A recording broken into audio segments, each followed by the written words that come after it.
Greetings to you all. Welcome to another day, a wet, dreary day in the Lake District, in the landscape, in the Lake District. What is it with me and the weather? Anyway, so I am still at Wastwater, which is a lake in the Lake District National Park. I mean, the view down the lake is the classic view. It's a view that everybody shoots, and you know, why shouldn't you?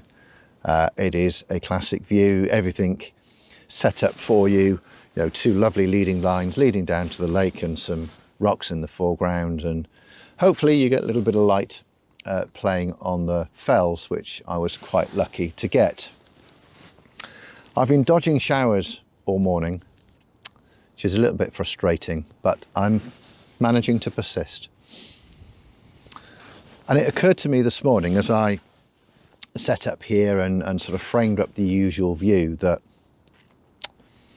really I ought to be challenging myself a little bit more and challenging myself to find different compositions at this well photographed location and well photographed scene. So I'm going to steal an idea from my buddy Chris Sale, who is a professional landscape photographer here in England. I'll leave a link to his channel in the description below. Thoroughly nice guy, spent a fair bit of time with Chris, you know, lovely fella. But there was a challenge that he set himself relating to trying to challenge him to find different compositions at well photographed locations. So the challenge is to use the focal lengths that are available on the lens that you've got. So this is my standard lens for the moment. This is a 28-70 f2.8 contemporary from the Sigma range. And as you can see on this dial here, it's got four focal length numbers. So it's currently at 28, it's got 35, 50 and 70. And I put the camera in portrait mode so that those things are very easy to see. And what Chris challenged himself to do was to go to a location and take 4 images at those 4 focal lengths in landscape, and then do exactly the same in portrait. I've never done that before. I've not premeditated this whatsoever. This is, you know, I came here, framed up the usual scene, and it suddenly occurred to me, hang on a minute, I'm framing up the usual scene here. Why can't I do something a little bit different? And it reminded me of the video that Chris had published where he tried this technique. And I thought, right, okie dokie, I'm going to set myself the same challenge. So I'm just going to put the Osmo around the back of the camera, and I'll kind of just talk you through the first couple of compositions, and yeah, then I'll just show you the images. So let's do the first 2 in portrait and see how we get on.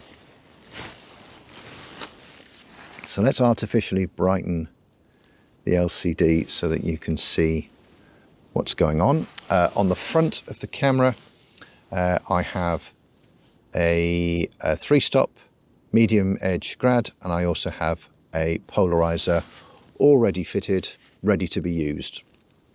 I'm pretty sure I'm going to need those 2 things. I'm next to some water, and generally a polarizer is a good idea.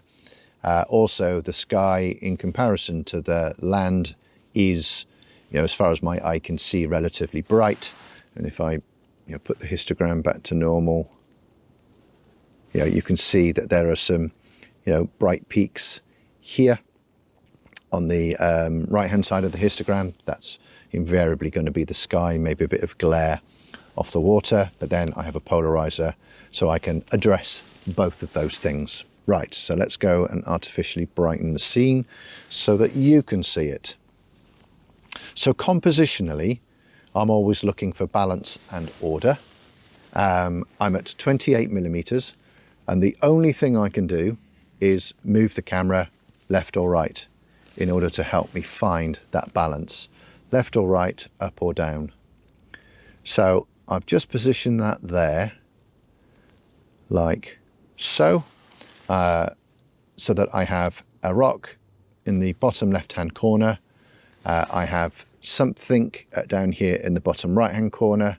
I mean, arguably I'd love that rock to be right down there, but it isn't. I've got leading lines leading down into the frame rather than leading out. I'm actually level, which is quite surprising. Focus point, I'm going to focus, I think, a third into my scene in terms of distance. So it's going to be the rocks and things like that that need to be sharp. So I think I'll put the focus point there and then manually focus like so. I'm going to use an aperture of f10, which if I just do the depth of field preview, that looks okay. Excellent. Right, let's position the medium edge grad. Oops, just touched the focus ring.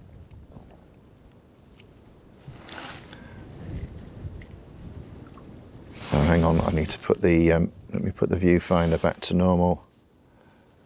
Gosh, there's a huge amount of dynamic range in there. Right.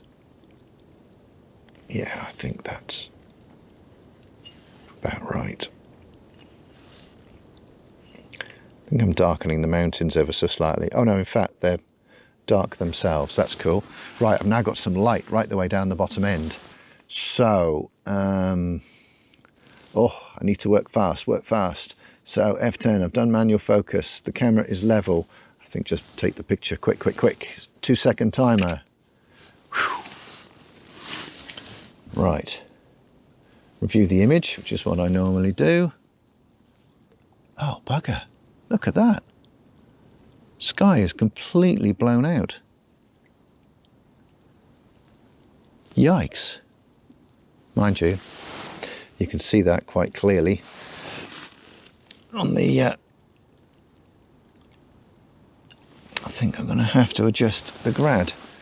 Ah, there we go, look. I don't have the grad in deep enough in my haste.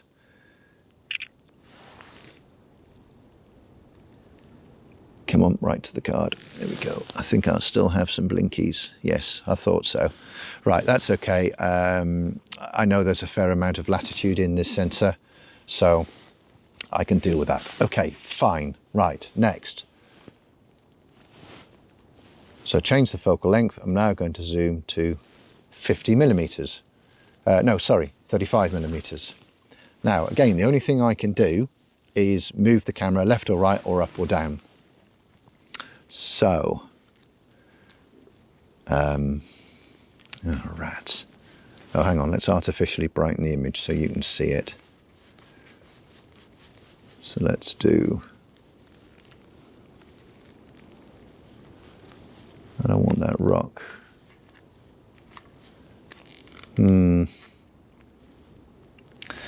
Right, so I've got a little bit of a rock creeping in here. Kind of thinking in software I might have to clone that out. Is that cheating? Nah. So I've got two objects left and right acting as bookends, something in the middle. I've still got the fells coming down. I'm level. So focus point, I'm going to need to shift the focus point again because I've moved the camera. So about 1/3 in is something like there. That's fine. I'm going to have to reposition the grad because I've changed the position of the camera.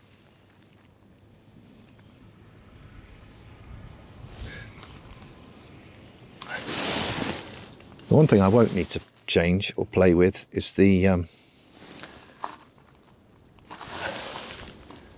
polarizer.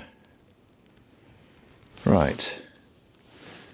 I know that looks quite dark on the LCD, but right, I'm going to go for that.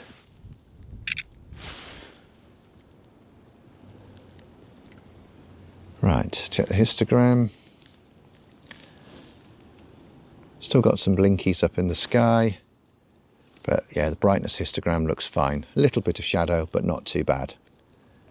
Excellent. Right, now we need to keep doing that, but at 50mm and 70mm.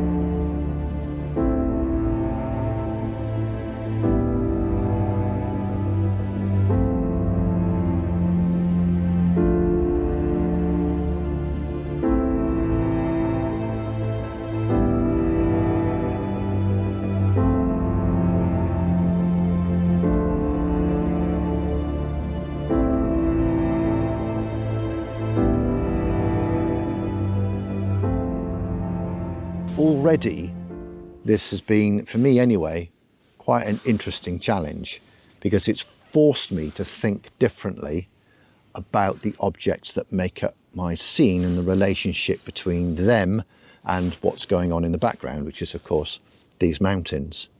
So yeah, I think it's something I'm going to try and encourage myself to do a lot more often. Now, whether any of the images or not will work, I honestly don't know. I'll find that out when I get home and I look at them on the big screen. But right now, all it's really done is it's got the juices going, and it's got me thinking about combinations of foreground stones and their relationship to the shape of the fells beyond and all the rest of it. That's a good thing.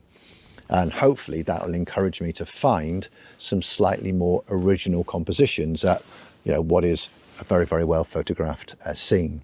Thanks very much for watching. Hope this has sparked you to try a challenge and an idea like this and have a go at it yourself. If you're a YouTuber, take a crack at it and you know, actually publish it. You know, tell me, tell everybody else how you got on with the idea. I would love to see some of the other photographer YouTubers that I know take a crack at this and see how they got on with it. So until the next one, please like, comment and subscribe. And until we're back out in the landscape again, I shall see you soon. Take care. Bye bye for now.